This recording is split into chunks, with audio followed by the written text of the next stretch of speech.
हमारे साथ हैं एक बेहद खास मेहमान, पश्चिम बंगाल के राज्यपाल जगदीप धनखड़। स्वागत है धनखड़ साहब आपका आज तक पर। सबसे पहला सवाल, इन तस्वीरों को लेकर बहुत चर्चा हो रही है, लेकिन पश्चिम बंगाल की सरकार ने यह कहकर बात खारिज कर दी कि इनका कॉन्टेक्स्ट फेक है, इनकी मृत्यु कोरोना से नहीं हुई। अगर कोरोना से मृत्यु नहीं हुई तो क्या मृत्यु भी नहीं हुई?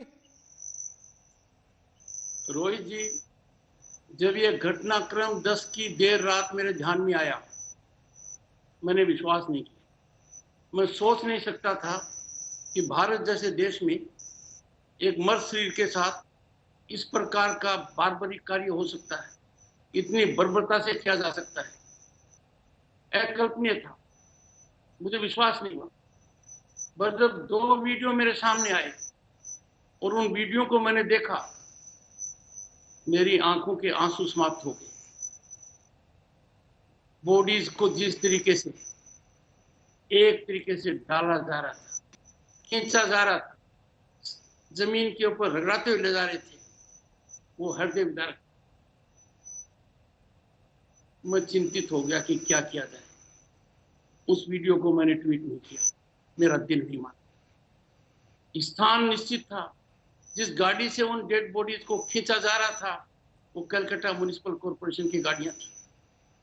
ऐसी परिस्थिति के अंदर मैंने ट्वीट कर ध्यान आकर्षित किया और राज्य के गृह सचिव को मैंने कहा इस बारे में अविलंब मुझे जानकारी दी।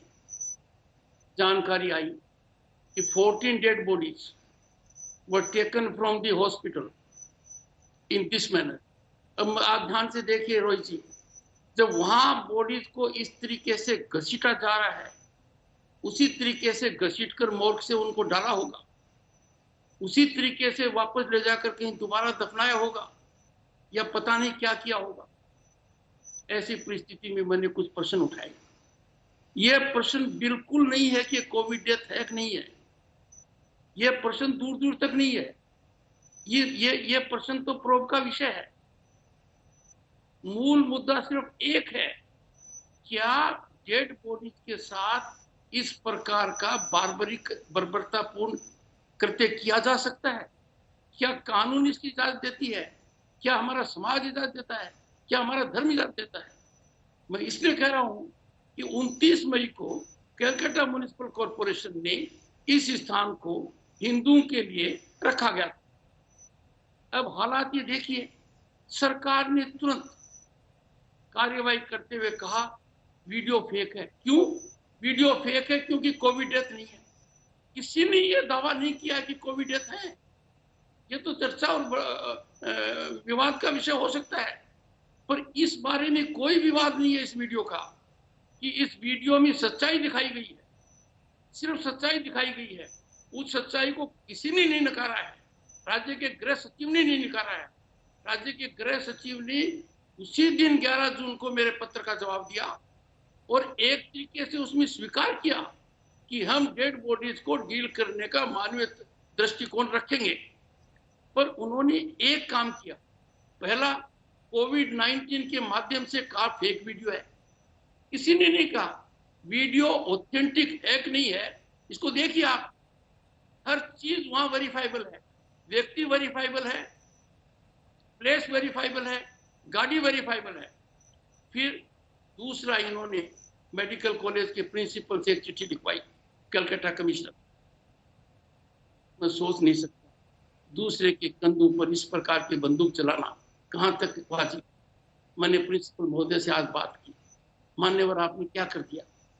ये तो आपकी मोर्ग में 14 डेड बॉडीज थी, कब से थी बताइए? आपने पालना क्यों नहीं की? दोषी तो आप हैं और पुलिस का थोड़ा आप उन लोगों पर चलाना चाहते हैं जो निर्दोष हैं, जिन्होंने क्या किया है सिर्फ सच्चाई सामने लाए हैं। मैं आपको बताना चाहता हूं रोहित जी, और पहली बार टेलीविजन चैनल पर बता रहा हूं, जब मैंने ट्वीट किया तो राज्य के मुख्यमंत्री ने मेरे से 2 बार बात की। 2 बार बात की। मैंने राज्य के मुख्यमंत्री ममता बनर्जी को कहा, मैडम मैं राजभवन नहीं, आप नवाना नहीं, हम कैसे अपना मुंह किसी को दिखाएंगे? यह कृत्य इतना घिनौना है, यह मानवता का ऐसा कलंक है जिसको हम धो नहीं पाएंगे। मैंने 4 मई को माननीय मुख्यमंत्री को चिट्ठी लिखी थी कि जनता के अंदर बड़ा रोष है, जनता पीड़ित है, परेशान है कि कोविड-19 की डेड बॉडीज का डिस्पोजल धापा में हम जिस तरीके से कर रहे हैं वो किसी को स्वीकार्य नहीं है। हम ऐसे समाज के अंग हैं जो डेड बॉडीज को डेड बॉडीज नहीं मानते, उनको आत्मा मानते हैं। हम आप ये देखिए सड़क के ऊपर किसी प्रकार भी यदि आप देखेंगे डेड बॉडी जा रही है, कोई भी व्यक्ति है उसका आचरण एक होता है, पूर्ण रूप से सद्भावना का। मैंने कहा हम श्राद्ध करने वाले व्यक्ति हैं, हम वो व्यक्ति हैं जो अस्थियां विसर्जित करते हैं, इनके साथ ऐसा क्यों कर? धीरे धीरे उन्होंने धापा के अंदर सुधार किया और कोविड-19 का प्रोटोकॉल अब 2-4 दिन में कुछ सुधारा है कि जिस परिवार का सदस्य कोविड-19 का शिकार हुआ है उसमें कुछ सुधार लाया जाए। जब ये हालात थोड़े हो रहे थे अचानक ये स्थिति सामने आ। अब मैं कुछ प्रश्न पूछता हूं गवर्नर साहब, मैं थोड़ा सा आपको रोक रहा हूं सर, थोड़ा सा रोक रहा हूं। एक सवाल पहले मैं आपसे पूछना चाहता हूं सर।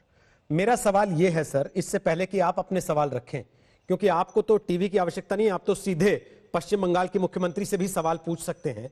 लेकिन यहां की जो परिस्थिति है वो मुझे ले जा रही है कुछ दिन पहले के आपके एक बयान पर। मुझे याद है इसी कार्यक्रम में आप पहले आए एक बार और तब आपने कहा कि आरोप यह है कि पश्चिम बंगाल में कोविड डेथ्स कहीं ज्यादा हैं, आंकड़ा सार्वजनिक नहीं किया जा रहा है। अब जब ये तस्वीरें सामने आ रही हैं तो लोग दोनों बातों को जोड़ के देख रहे हैं, पर सच पता कैसे लगेगा? देखिए रोहित जी, मैं मेरी बात पर कायम हूं। पश्चिम बंगाल की जनता जानती है हम कितने बड़े चिंता में हैं।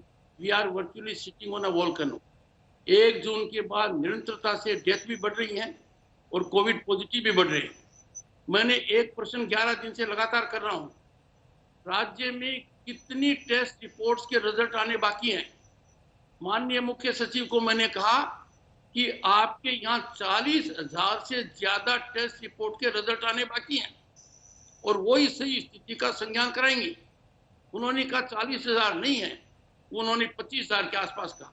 मैंने कहा नहीं, 40,000 में कम आंक रहा हूं। 11 दिन से मुझे इस बात का जवाब नहीं मिल रहा है कि राज्य सरकार मुझे ये बताए कि कितनी टेस्ट रिपोर्ट्स हैं जिनकी जांच का नतीजा अभी आना बाकी है। यदि अगर रिजल्ट रोहित जी डिले होता है, the very purpose is defeated.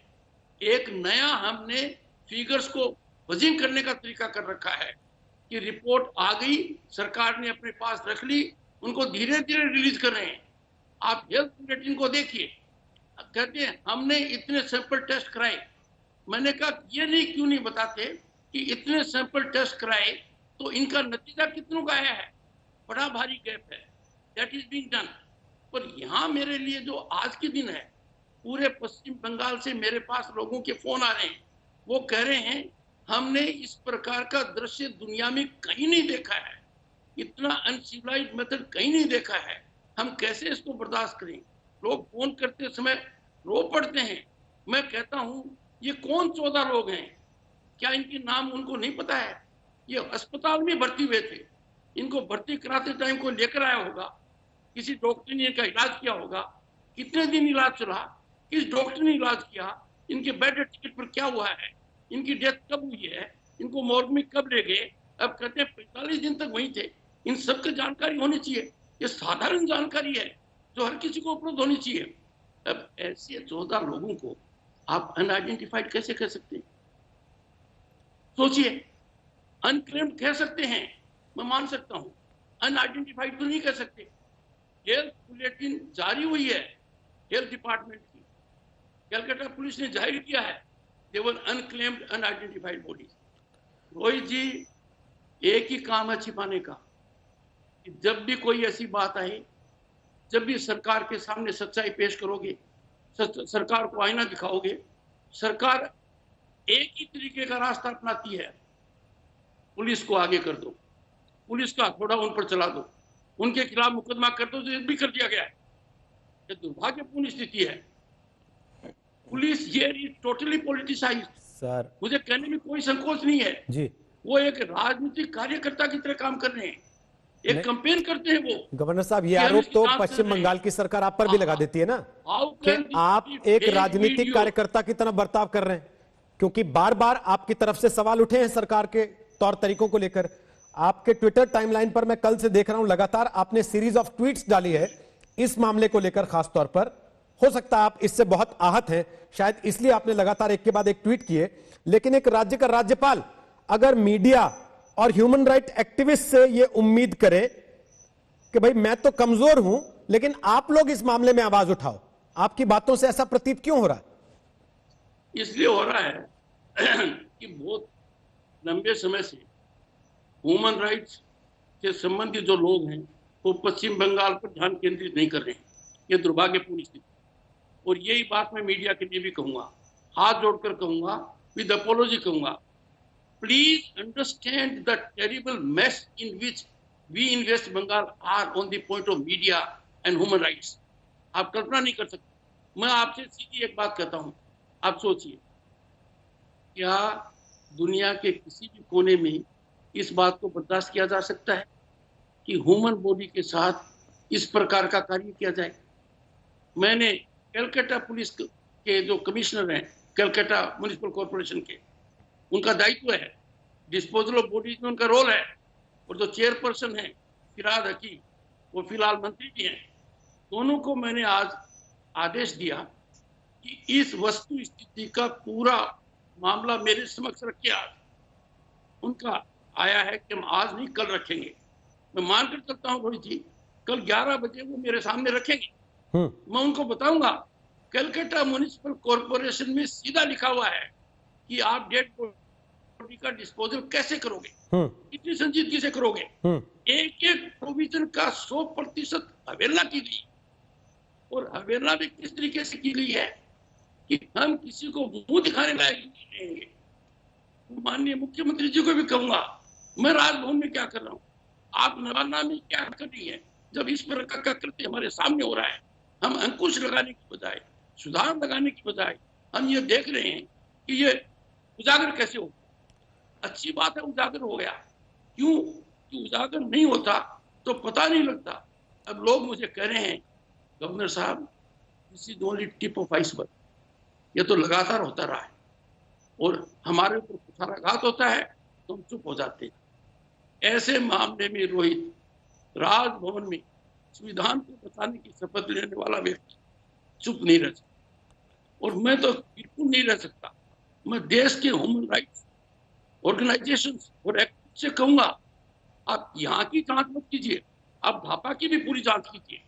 4 मई को मुख्यमंत्री जी को मैंने कहा है कि Dhapa is such a shame on us, I hope we will never be able to come out of it. वहां भी कोविड-19 डेथ बॉडीज को इतनी बर्बरता से डील विद किया गया है जिसकी आप कल्पना नहीं कर सकते। 4 किलोमीटर दूर लोगों को रख दिया जाता था, क्या होता था समझ में नहीं आता। इतना घिनौना कृत्य यदि होता रहेगा तो क्या हम अपने आप को मानव समाज का अंग मान सकते हैं?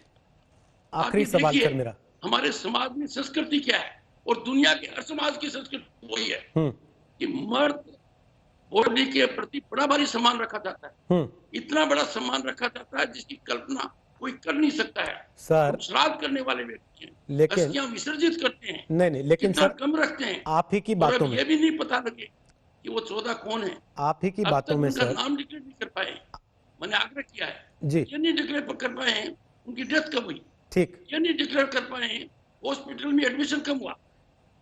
मुझे बताइए, अनआइडेंटिफाइड आदमी क्या हॉस्पिटल में एडमिट हो सकता है? सर क्या उसका इलाज हो सकता है? राज्यपाल महोदय, आप समझ सकता हूं, आप एक वकील भी हैं, देश के जाने माने वकील भी रहे हैं, आप अदालतों में आपने बड़े बड़े केस लड़े हैं।